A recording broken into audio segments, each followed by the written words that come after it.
सोनीपत के सेक्टर 23 स्थित सामुदायिक भवन में न्याय की मांग को लेकर आयोजित जन जागरण यात्रा और कैंडल मार्च में बादली से कांग्रेस विधायक कुलदीप वत्स शामिल हुए।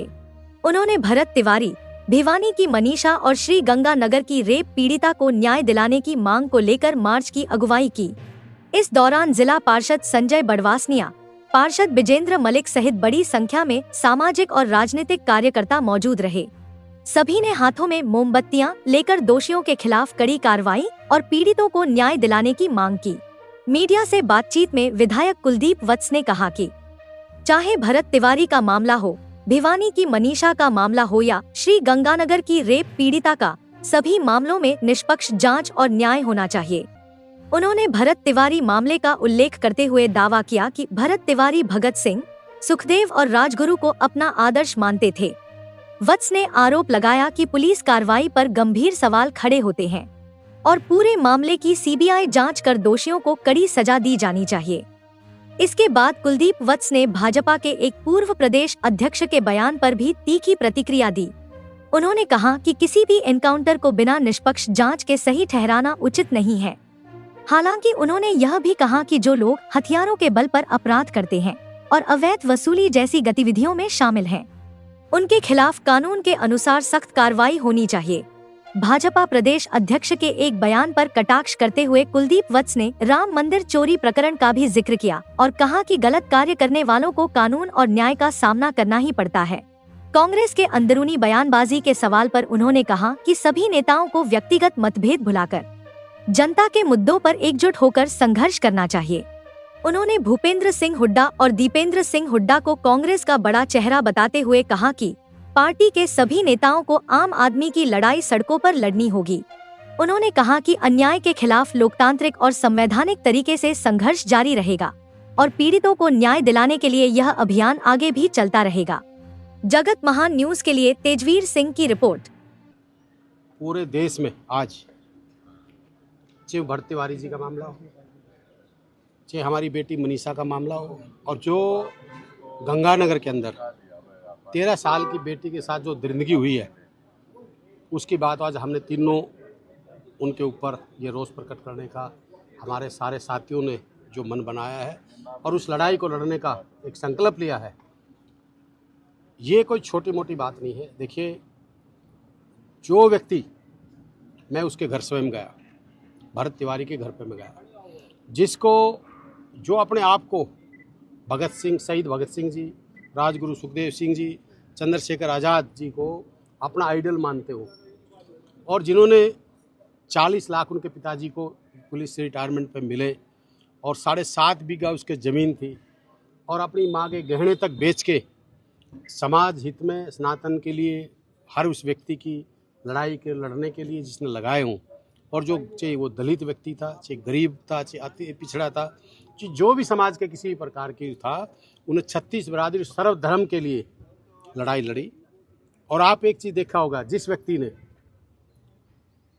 चलो उसने क्या किया क्या नहीं वो मानते कि अपराधी, पर जिस व्यक्ति ने अपना वेपन, जो उसका हथियार था, वो पुलिस के लिए फेंक दिया और वो कह रहा कि अभी मेरे छाती में गोली मारो, और जिस व्यक्ति ने हर उस व्यक्ति की आवाज़ को उठाया हो, क्या वो अपराधी हो सकता है? मैं किसी अपराधी के साथ नहीं हूँ, ना हमारे साथी किसी अपराधी के साथ है।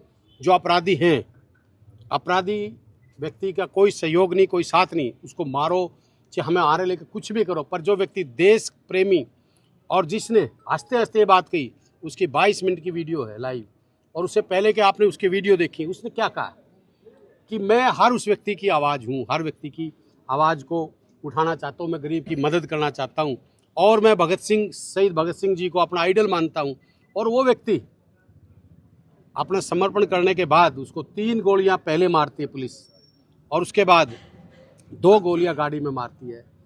तो ये इससे बड़ा और क्या जघन्य अपराध होगा जो उसको टारगेट किया गया, जो अन्याय के खिलाफ लड़ रहा था, गरीब की लड़ रहा था, मजदूर की लड़ रहा था, उन हर व्यक्ति के खिलाफ की जो लड़ाई लड़ने वाले व्यक्ति को, ये जो सम्राट सरकार है, मैं माननीय प्रधानमंत्री से मांग करता हूं कि उसको तुरंत प्रभाव से हटाया जाए और सीबीआई जांच करके जो दोषी हैं, जिन्होंने जैसे जनरल डायर ने हमारे शहीदों को घेर के मारने का काम, गोलियों से भूनने का काम किया था, इसी प्रकार से यूपी पुलिस और यूपी सरकार ने उनको एक घेर के मारने का काम किया।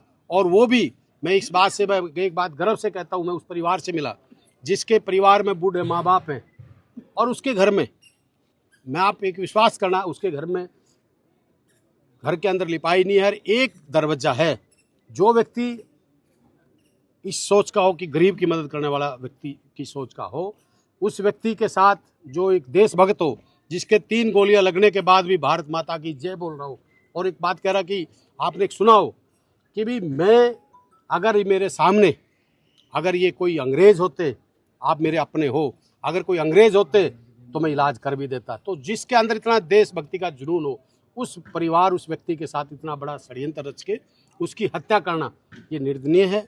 और जो उनके परिवार के साथ जो आज थ्रेट दे रहे हैं और जो घमंड कर रहे हैं, जो उनके एक बीजेपी के नेता बोल रहे हैं, तो हम इस चीज़ को बर्दाश्त भी नहीं करेंगे। और हम सारे साथी मिलकर, हमने आज सुबह, मेरा भिवानी भी प्रोग्राम था, इस बात को, उस मकसद को लेकर चले हैं कि किसी भी समाज, किसी भी बिरादरी, ये धर्म, किसी के साथ अन्याय ना हो।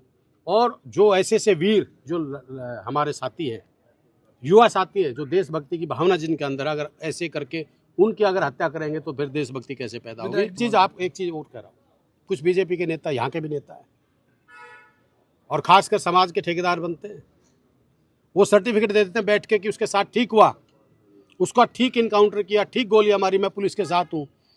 मैं, जो हमारे नेता हैं, बहुत बड़े नेता रहे हैं और समाज के नेता रहे हैं, उन्होंने शर्म आनी चाहिए। मैं कड़े शब्दों में उनकी भी निंदा करता हूँ। मैं मीडिया में बाइट देख रहा था, जो समाज के ठेकेदार बनते हैं। अरे भाई, आपके सोनीपत में स्टेटमेंट दी थी, पूर्व प्रदेश अध्यक्ष दी थी ना स्टेटमेंट कि ठीक हुआ, उसको अपराधी है। मैं कहूँगा प्रदेश अध्यक्ष, पूर्व प्रदेश अध्यक्ष जी, हमें पता है कौन अपराधी है, कौन कौन अपराध करते हैं, कितना अपराधियों को सजा दी है, हम आप सबको जानते हैं। पर मैं एक चीज़ जरूर कह रहा हूँ, वो किसी समाज, किसी धर्म का नहीं था। आप लोगों को शर्म आनी चाहिए कि आप किसी भी बच्चे के बारे में कुछ भी बोल दे, तो अपराधियों को बारो ना। हम कहते हैं जितने इनकाउंटर करो अपराधियों को, जो आए दिन मंथलियाँ मांग रहे, मर्डर कर रहे हैं, लोगों को धमकी दे रहे हैं। अरे आप लोगों से बड़े अपराधी कौन होंगे। और मैं माननीय प्रधानमंत्री से ये भी मांग करता हूँ, आप बेटी बचाओ बेटी पढ़ाओ का नारा देते हो, तो जो हमारी जो गंगानगर की बेटी है, उसके दोषियों को फांसी दे। जो मनीषा है, उसकी सीबीआई जांच हो रही है, आज तक उस बेटी को अन्याय नहीं, ओबीसी समाज के, क्यों नहीं उसको न्याय मिला। ये लोग, मैं आपको कह रहा हूँ, ये लोग मुंह पे कुछ हैं, पीठ पीछे कुछ हैं। और मैं, ये समाज के लोग खड़े हैं, सभी समाज, आज जुड़ते हैं। हमारा नारा है शस्त्र, शास्त्र और संविधान, ये सारे मिलके इस लड़ाई को लड़ना पड़ेगा, वरना ये समाज को तोड़ने का काम करेंगे। और ऐसे ही जो भी क्रांतिकारी बच्चे आगे आएंगे, जो अन्याय के खिलाफ लड़ेंगे, तो फिर सबको मारने का काम करेंगे। इस विषय में एक चीज़ जरूर कहूँगा, वो किसी के घर के अंदर घुस रहे, अगर वेपन लेके घुस रहे हैं और किसी का बंधक बना रखे और किसी से मंथली मांग रहे हैं, तो चाहे नाबालिग हो और चाहे कुलदीप वत्स का बेटा हो, चाहे किसी और का बेटा हो, जो अपराधी हैं उनका इलाज यही होना चाहिए। मैं एक बात जरूर कहूँगा, क्योंकि मैं किसी अपराधी, कोई भी, देखिए आज प्रदेश के अंदर कानून व्यवस्था नाम की चीज़ नहीं है, आए दिन मर्डर हो रहे हैं, आए दिन आप मंथलियाँ जेलों से मांगी जा रही है। मैं उस बात के लिए नहीं कह रहा हूँ, अगर निर्दोष हैं तो परिवार बताए किस बात से निर्दोष है। अगर वो निर्दोष होंगे तो हम उस परिवार के साथ खड़े हैं, और बदमाश के साथ हम नहीं। हरियाणा प्रदेश में प्रधानमंत्री आ रहे हैं 17 जुलाई को, हाइड्रोजन ट्रेन का उद्घाटन कर रहे हैं। देखिए, इनकी प्रदेश अध्यक्ष तो पानी से ट्रेन चला रही है, पता नहीं कौन सा पानी है इनके पास। हाइड्रोजन से, कोई हाइड्रोजन से चला रहा है, कोई पानी से चला रहा है, कोई बातों से चला रहा है, कोई हवा में चला रहा है, वो तो इनका भगवान बताएगा। ये भगवान राम को नहीं बख्श रहे हैं जो लोग, जो भगवान राम को, राम के नाम से सत्ता जिन्होंने हासिल की। पर एक बात जरूर कहूँगा, ये भगवान राम है। छोटा सा कसूर रावण ने किया था, उसकी लंका तहस नहस हो गई थी, ये भगवान राम है। देखिए, बड़े नेता हैं, बड़े नेताओं के बीचों में बात में पड़ता नहीं, पर मैं एक चीज़ जरूर कहूँगा, हम सब ने मिलके, अपनी, हर व्यक्ति ने अपनी बात छोड़ के, कांग्रेस के वर्कर की अगर बात करनी है, कांग्रेस को और उस प्रदेश की जनता की बात करनी है, तो सब ने एक होकर चलना पड़ेगा। और इनसे लड़ाई जब भी लड़ी जाएगी जब सब एक होके और कांग्रेस मजबूती से लड़ सके। हम इसके मैं पक्ष में हूँ। और जहाँ तक दीपेंद्र जी की बात है या भूपेंद्र हुड्डा जी की बात है, ये तो एक ट्रेंड बन गया। रोहतक में कोई भी आदमी आओगे, चाहे वो चौटाला साहब आएंगे, चाहे वो जेजेपी के आएंगे, छोटा चौटाला बड़ा चौटाला भूपेंद्र सिंह हुड्डा दिखेगा। बीजेपी वाले आएंगे उन्हें भूपेंद्र सिंह हुड्डा दिखेगा। कांग्रेस के कुछ नेता उन्हें भूपेंद्र हुड्डा दिखेगा। आप इस बात से तो मानते हो कि किसी व्यक्ति में कोई दम होगा, ताकत होगी, तभी किसी की चर्चा होती है ना। सर, चंडीगढ़ में बैठक हुई थी, जी। बैठक में क्या निर्णय लिया गया जो प्रभारी पहुंचे थे? देखिए प्रभारी जी ने जो निर्णय, यही निर्णय है कि कांग्रेस को एकजुट होकर हर उस व्यक्ति की आवाज़ बननी चाहिए, गरीब की, मजदूर की, किसान की, हर उस व्यक्ति की आवाज़ बननी चाहिए और अन्याय के खिलाफ सड़कों पर लड़ना चाहिए। मैं कहता हूँ कांग्रेस के सभी नेताओं ने डर के नहीं, अगर कांग्रेस में हैं तो आम जन की आवाज़ को, लड़ाई को लड़ें, चाहे वो गरीब की बात है, चाहे मजदूर की बात है, चाहे किसान की बात है, वो रोडों पर लड़नी पड़ेगी, ना कि कोठियों में बैठ के। चाहे कोई भी, किसी भी, चाहे कोई समाज सेविक है, चाहे कोई संगठन है, सबने समाज में रोडों पर उतर के लड़ाई को लड़ना पड़ेगा। और आज मैं एक चीज़ जरूर कह रहा हूँ, आज मैं एक जो हमारा नारा है शस्त्र, शास्त्र और संविधान, अब ये जरूरत होगी इकट्ठे होके, और जो भी अन्याय हो रहा है उसे लड़ने के लिए हम सब ने मिल के लड़ना पड़ेगा। विधायक जी, आजकल जो है अनेक पार्टियों के नेता जो है, पिछले दिनों एक संत जो है जेल में रहे, उनके यहाँ दंडवत दिखाई देते हैं, आप क्या कहेंगे? देखिए, मैं आपको एक दिल की बात कहूँ, मैं भी गया था पहले वहाँ पे, और मेरा एक था कि भाई मैं इसलिए गया था कि भाई आप वहाँ पे अपने महाराज जी जो हैं हमारे इलाके में, उन्होंने उस समय सेवा करी थी, मोटर भेजी तो हमने भी धन्यवाद किया था। मैं कोई वोट के लिए नहीं, पर लोगों के धन्यवाद के लिए गया था। लोगों ने मेरे से कहा कि जी अपने इलाके में काफ़ी करोड़ रुपए खर्च किए हैं, और उन्होंने, तो हमने भी धन्यवाद किया। पर मैं कोई वोट की राजनीति के लिए, वोट के लिए जा रहे हैं। देखिए हर आदमी का अपना मकसद होता है, हमने उनका धन्यवाद किया था, मैं खुद गया था, मैं औरों के बारे में कुछ नहीं कह सकता, पर ये जरूर है आदमी ने अच्छे काम करने चाहिए। महाराज जी अच्छे काम कर रहे हैं तो उनका हम धन्यवाद करते हैं।